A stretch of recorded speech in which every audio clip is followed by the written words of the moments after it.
Evening. Ngayon gagawin natin ay burn face, pero harap, and then game. Pero normal lang yung bandage.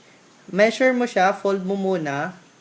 Measure mo siya hanggang top ng head ko. And then you do any, most preferably is overhead knot. Yan. So, that's a knot. So, and then, since na front yung injured ko, i-cover yung face ko. Yan. Tapos yan, may buntot-buntot ako dito. Tapos kamay ko ilalagay ko dito. Ganto muna, ilagay ko sa loob para hindi masyadong And then medyo tupi-tupi to. And then just pass it over yung sa likod. And then balik ka po dito for square knot.